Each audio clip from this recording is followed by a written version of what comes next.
Gold, trusted gold buyers. మీరు తాకట్టు పెట్టిన బంగారాన్ని విడిపించి ఈ రోజు ఉన్న మార్కెట్ ధరకు కొనబడను.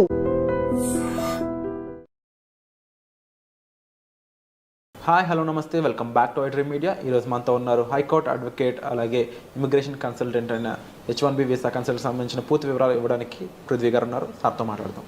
Hi sir. Hi Virat. Sir, current situation of NRI, అమెరికాలో ఉన్న ఎన్ఆర్ఐ సిచ్యువేషన్ ఎలా ఉందంటే అమెరికాలో ఉండలేరు, ఇటు ఇండియా రాలేరు అన్న విధంగా ఉంది. ఎందుకంటారు? అసలు ఏం జరుగుతుంది అక్కడ రైట్ నౌ? ఇప్పుడు అమెరికాలో ఉండేవాళ్ళు పర్మనెంట్ రెసిడెన్సీ కానీ, అక్కడ ఉండేటువంటి రెసిడెన్సీస్, అక్కడ ఉండేటువంటి గ్రీన్ కార్డ్ హోల్డర్స్ కానీ, అక్కడ సిటిజన్షిప్ గురించి కానీ మనం పెద్ద వరి అవ్వాల్సిన అవసరం లేదు.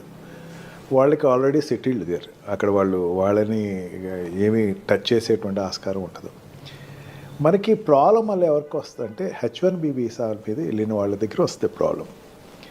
H1B వీసా వాళ్ళు వెళ్ళే వాళ్ళకి, అక్కడ ఆల్రెడీ ఉన్న వాళ్ళకి ప్రాబ్లం వస్తుంది. ట్రంప్ ఉద్దేశం ఏంటంటే ముందు అక్కడ ఉండేటువంటి ఎంప్లాయీస్కి, H1B వీసా ఎంప్లాయీస్కి శాలరీలు పెంచేస్తాడు ఫస్ట్. అంటే ఉన్నటువంటి $1,20,000 పర్ యానం US డాలర్స్లో వచ్చేటువంటి ఎంప్లాయీస్ ఎవరైతే ఉన్నారో వాళ్ళకి ఒక్కసారి శాలరీ పెంచేస్తాడు. అంటే $1,20,000 నుంచి $1,40,000, $1,50,000 చేస్తాడు. తన ఉద్దేశం ఏంటంటే ఈ $150,000 జీతం శాలరీ తీసుకోగలిగినటువంటి వాళ్ళు మాత్రమే అక్కడ ఉండాలి. ఓకే. మిగతా వాళ్ళు with in short term they have to వాళ్ళు పెట్టి బేడా సర్దుకుని ఇండియాకి వెళ్ళిపోవటమే. ఇక్కడి నుంచి వెళ్ళేవాళ్ళు కూడా ఆ $150,000 రిక్వైర్మెంట్ ఉన్న వాళ్ళు మాత్రమే అక్కడికి వెళ్ళాలి. అంటే మనకి వీసాస్లో, H1B వీసాస్లో వెళ్ళేవాళ్ళు 2 రకాలు ఉంటారు విరాట్. ఒకళ్ళు ఏంటంటే కంపెనీ స్పాన్సర్ ఉంటాడు. అంటే ఏదో కంపెనీ, అతను ఎక్కడో పని చేస్తున్నాడు, ఆల్రెడీ తన ఒక కంపెనీలో పనిచేస్తున్నాడు అనుకుందాం.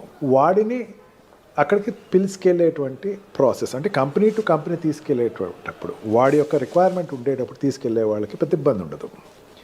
కన్సల్టెంట్స్ ద్వారా వెళ్ళేటువంటి వాళ్ళు ఉంటారు. కన్సల్టెంట్ ద్వారా ఏంటంటే ఆల్రెడీ అక్కడ ఎవడో ఎంప్లాయ్మెంట్ నిన్ను పిలుస్తారు, నువ్వు ఫేక్ ఎక్స్పీరియన్స్లు పెట్టుకో, లేకపోతే ఏదో పెట్టుకో, ఏదో రకంగా అక్కడికి వెళ్ళిపో అనే వాళ్ళకి మాత్రం ఇది గట్టుకాలం. ఆల్రెడీ అక్కడ ఈ 2 రకాలుగా వెళ్ళే వాళ్ళు, వెళ్ళిపోయిన వాళ్ళు ఉంటారు కదా అక్కడ, వాళ్ళకి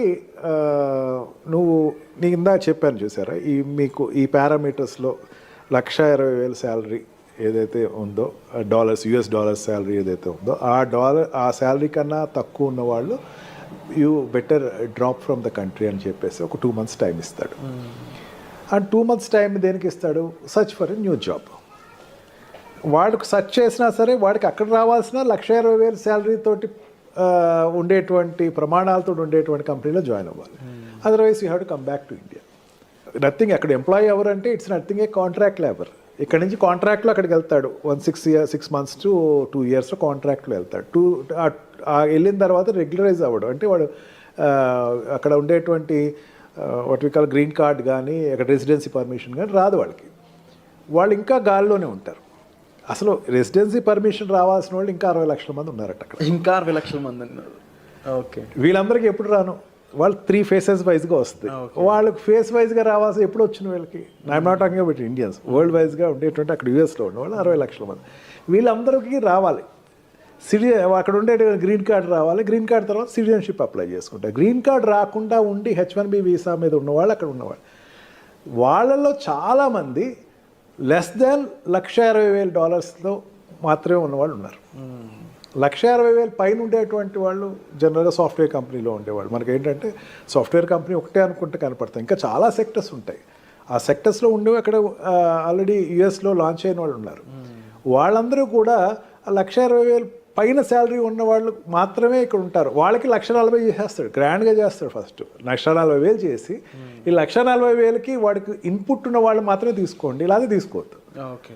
మెయిన్ కారణం ఏంటి? నా దేశీయస్తులు అక్కడ ప్లేస్ అవ్వాలి. అంటే అక్కడ జనరల్గా అక్కడికి వెళ్ళే వాళ్ళు అక్కడ ఉండే వాళ్ళతో కాంపిటేటర్స్ అవుతారు.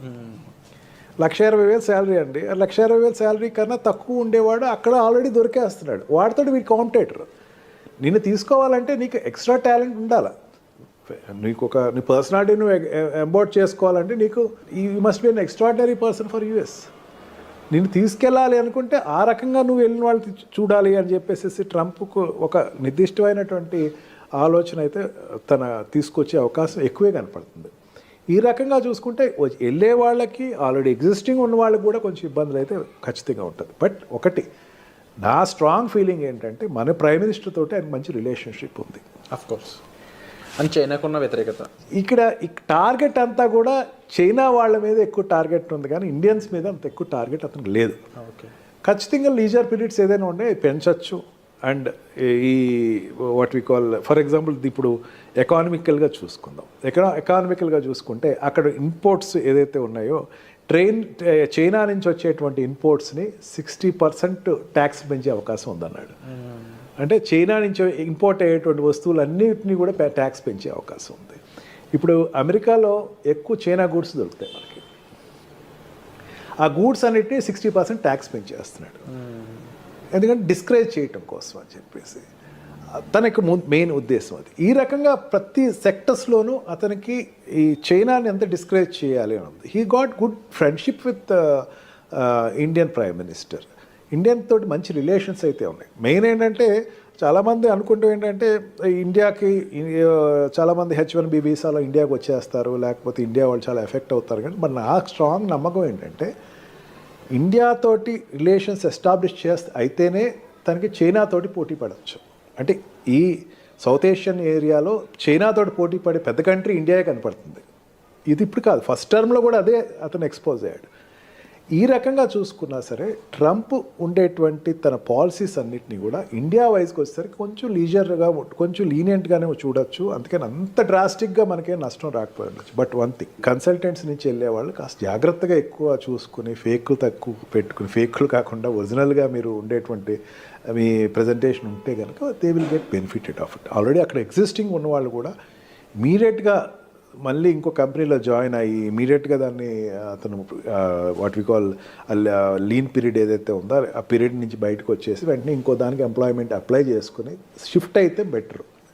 అదర్వైజ్ యూ విల్ ఒక రోజు ఏదో ఒక రోజు ఒక పరిస్థితి వస్తుంది where you have to come out of the country. But one thing, consultants నుంచి వెళ్ళే వాళ్ళు కాస్త జాగ్రత్తగా ఎక్కువ చూసుకుని ఫేక్లు తక్కువ పెట్టుకుని, ఫేక్లు కాకుండా ఒరిజినల్గా మీరు ఉండేటువంటి మీ ప్రజెంటేషన్ ఉంటే కనుక they will get benefited of it. Already అక్కడ ఎగ్జిస్టింగ్ ఉన్న వాళ్ళు కూడా ఇమీడియట్గా మళ్ళీ ఇంకో కంపెనీలో జాయిన్ అయ్యి ఇమీడియట్గా దాన్ని అతను what we call lean period ఏదైతే ఉందో ఆ పీరియడ్ నుంచి బయటకు వచ్చేసి వెంటనే ఇంకో దానికి ఎంప్లాయ్మెంట్ అప్లై చేసుకుని షిఫ్ట్ అయితే బెటర్. అదర్వైజ్ యూ విల్ ఒక రోజు ఏదో ఒక రోజు ఒక పరిస్థితి వస్తుంది where you have to come out of the country. Sir తప్పకుండా ఈ పరిస్థితులు అనేవి ఏ విధంగా వెళ్ళబోతున్నాయని చూడాలి. దీనికి సంబంధించి మీకు ఎటువంటి హెల్ప్ కావాలన్నా సరే డిస్ప్లే అవుతున్న నెంబర్స్ కాల్ చేసి సార్ని మీరు కన్సల్ట్ చేయొచ్చు. Thank you so much.